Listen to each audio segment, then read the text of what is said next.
Hi everyone, it's Jennifer Linnerman, the Origami Mommy, and I am bringing my origami lesson to you all via YouTube.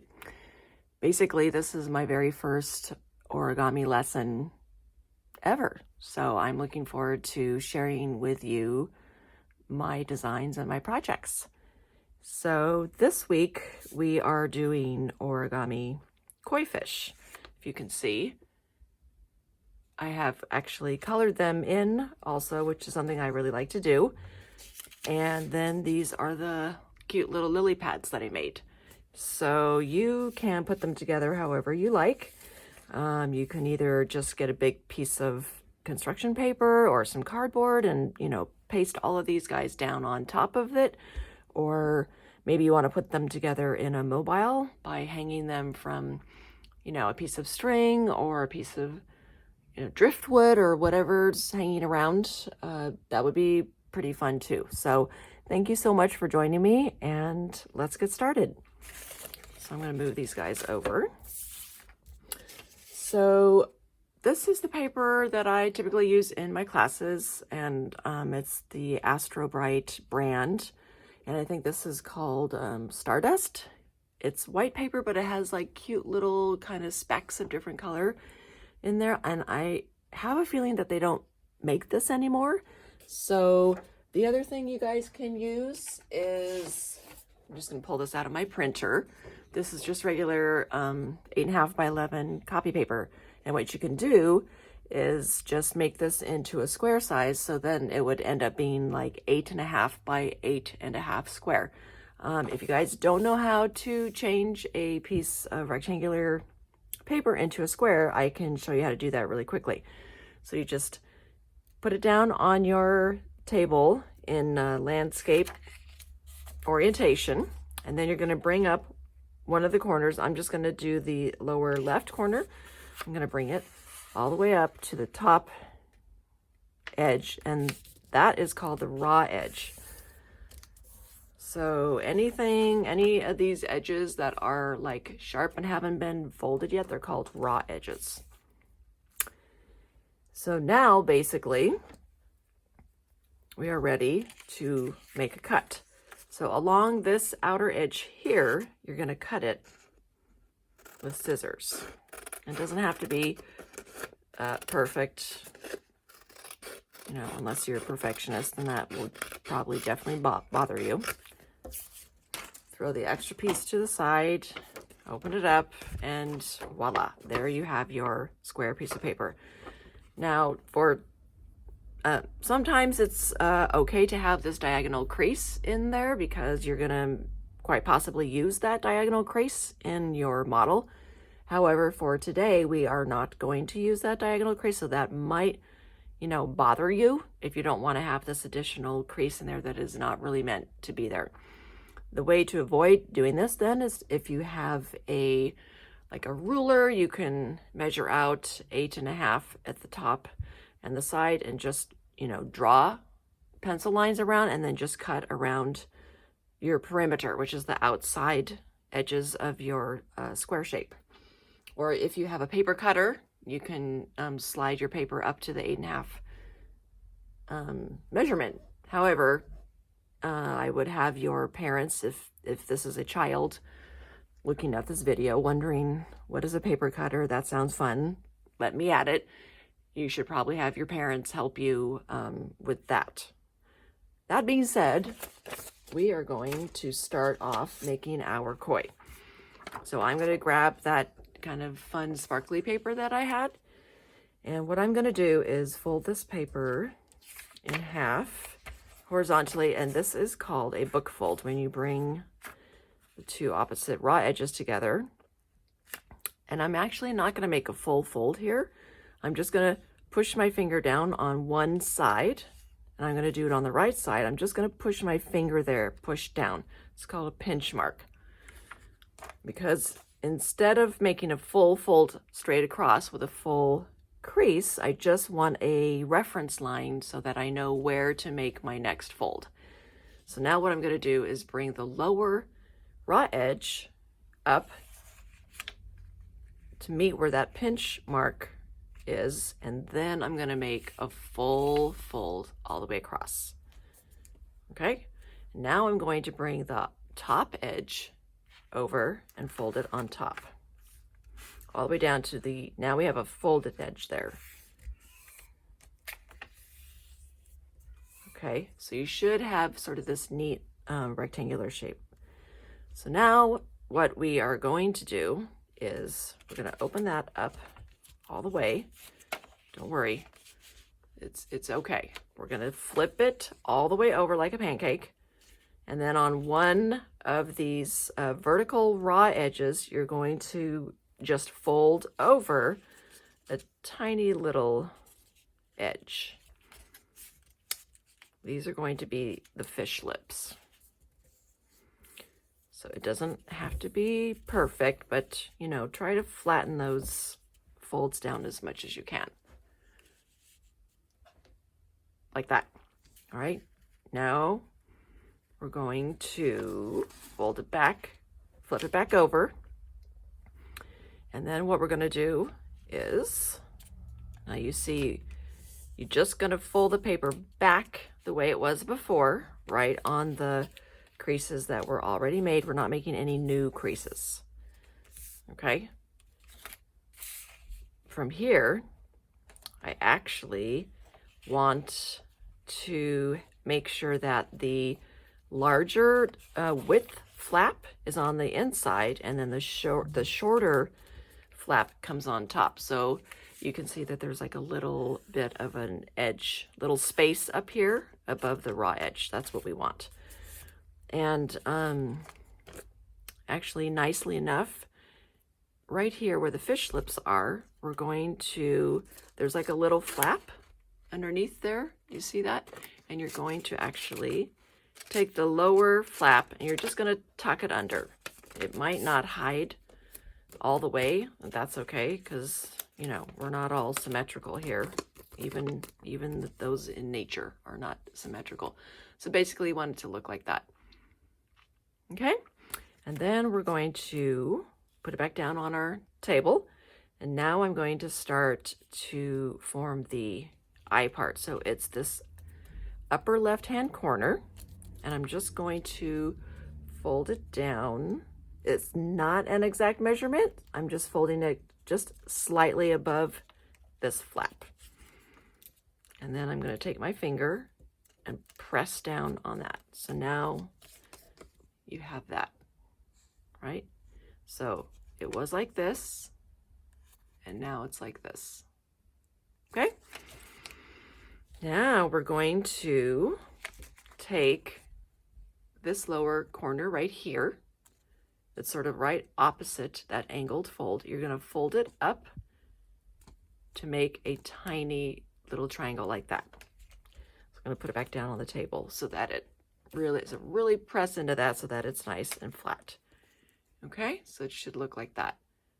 Now I want to show you in here, if you kind of push on the opposite sides, but of course it's not going to work for me.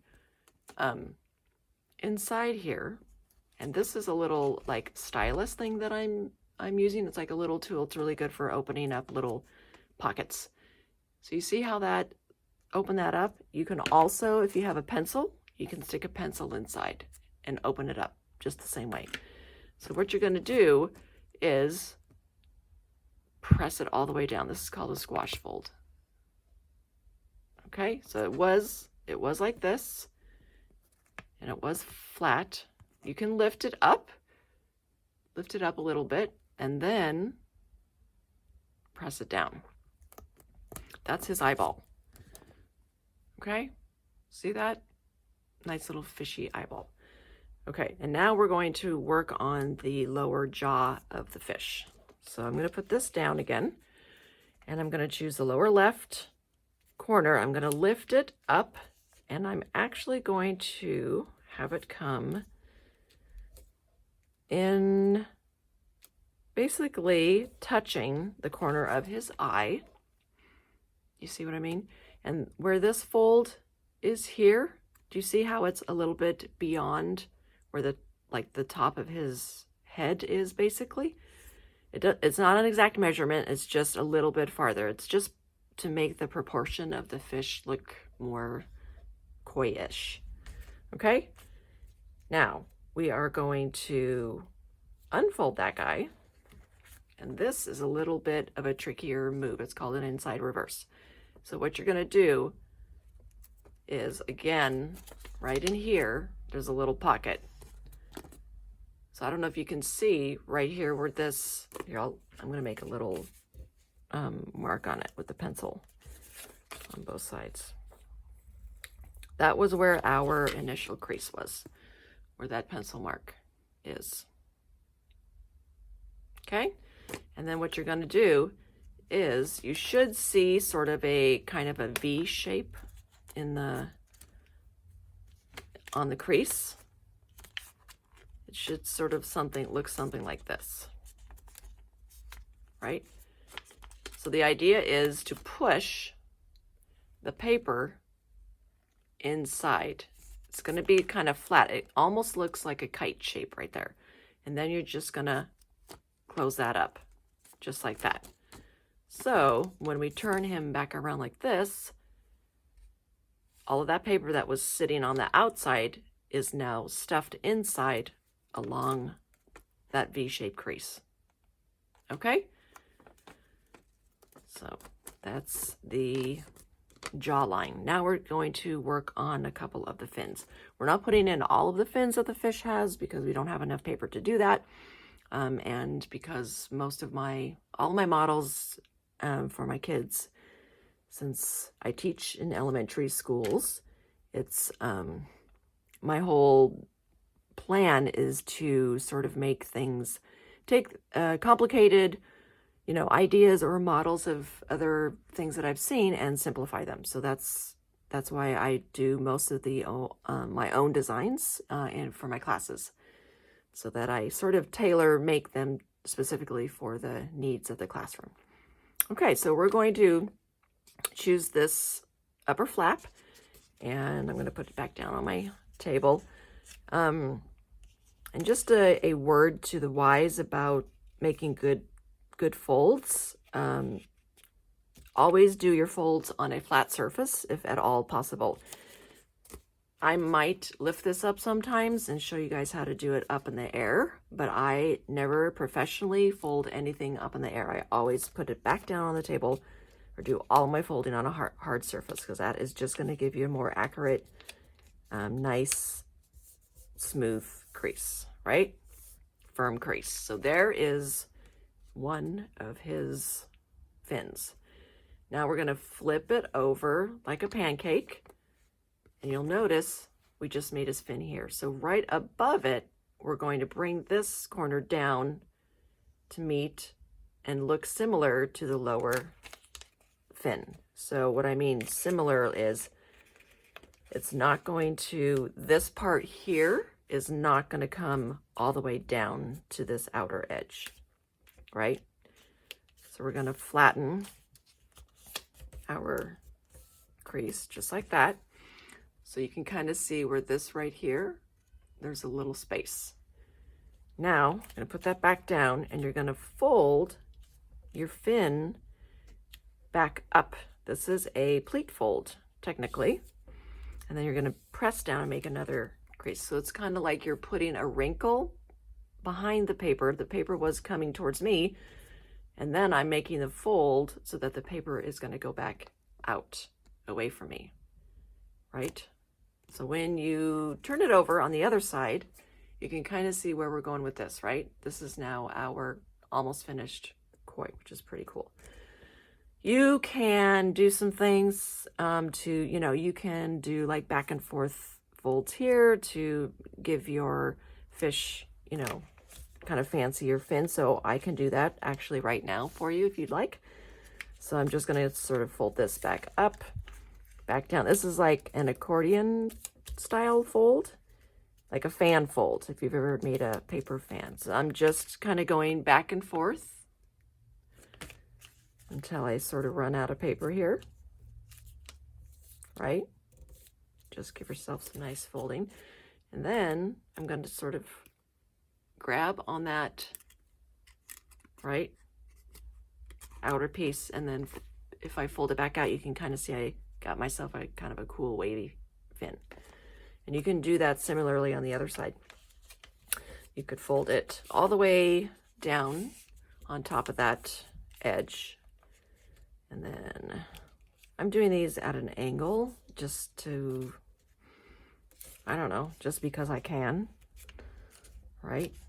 So again, it was this like back and forth fan fold. Take this little piece right here. You're gonna pull it back. You wanna probably hold the papers underneath and it doesn't all come undone, but that is kind of a cool looking fish now, don't you think? Yeah. So basically the base of the koi model is done. From here you could add some colors, which is what I did because I love to add bursts of color and make, my stuff look more fun. So I have these oil pastels that I use. You don't have to use a specific brand. There are all sorts of brands out there. I just happen to have this one. This is a Sakura brand. Really nice. It's like really soft, buttery, like crayons, basically. You can also use just normal wax crayons and do the same thing. I just like these because they're really nice and soft. So, with koi, they kind of just have these random, really cool like patterns. So, you can just kind of go through and kind of decide where you want to add little spots. Like this. Don't forget the eye. It's going to be kind of hard to give him. They're really, I'm just going to go like that. I just sort of twisted my crayon on top of where his eye might go. And then I'm going to come in and bring in some of this red. You can do it, you can blend it right on top, bring it over, it's kind of cool to it's just random, right? You are just making your own fish. And that is so cool, like that, right? So now we have our red and black marks. Now with this stylus, that tool that I was using previously to open up pockets so that we can flatten them down, you can use this, or you can use like the lid of a ballpoint pen or the end of a chopstick, or you can use a toothpick to make these marks.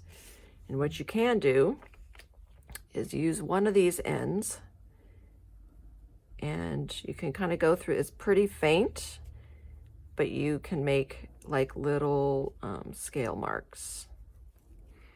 So sometimes they show it better than others, right? So I don't know if you can see that.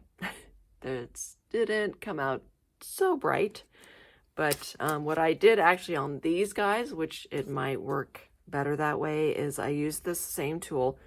I put the scale marks down first, and then I went over it with a different kind of crayon. These oil pastels over here might be a little too thick for that. But if you actually use this tool, put these little scale marks, which you can probably see pretty well. And then if you actually used colored pencil, that is what I would probably highly recommend doing, because the colored pencil will skip over these lines that you've made, and then you'll be able to see the scale marks a lot better. Okay, enough of that. Now, for these cute little lily pads, you can make them just using, so this is just color copy paper, which you can order anywhere, or if you have any paper lying around, it could be construction paper would work. If you have origami paper, you can use that. Basically, you just need something circular to make your circles. So you could use, like if you had a roll of tape like this, you can put that down on your paper, take your pencil and draw around the outside, right? You can go like that.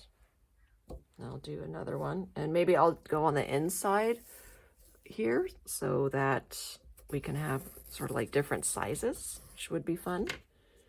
So then when I'm take the paper away, you can kind of see I have a bigger and a smaller circle. Then just leave your two papers together, and you're gonna cut right around the perimeter. Okay, so you just keep going. I'm doing this quickly, so it's not gonna be so pretty, but actually I am going to cut the edges down a little bit too. So now on my other ones, I put in like this kind of cute little slit where the lily pads have this like really cool separation. And then I'm going to take my scissors and just kind of do like a little wave, like a little scallop, as they call it in paper land. Okay, I'm just going to go around. Round and around we go. It's just to take off that raw edge. But I mean, this is how they actually look anyways. Okay, so like, look, those guys are done. Super cute. If I had my colored pencils nearby, which I should have done, I would have shown you how to put little marks, like pencil on like little veins. So if this were a colored pencil, you could kind of, you know, just do something like this, just to add a little texture and more visual interest. Right? So there's one cute little guy, and then this one you can use, right? You'll use a darker color.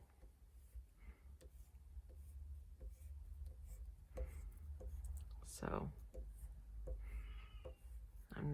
this is just to add a little fun to your piece. So basically, there are your two lily pads. And now you can have fun putting your fish family together however you would like. If I were you, I would make a bazillion of these guys because, you know, we are all stuck at home right now, myself included,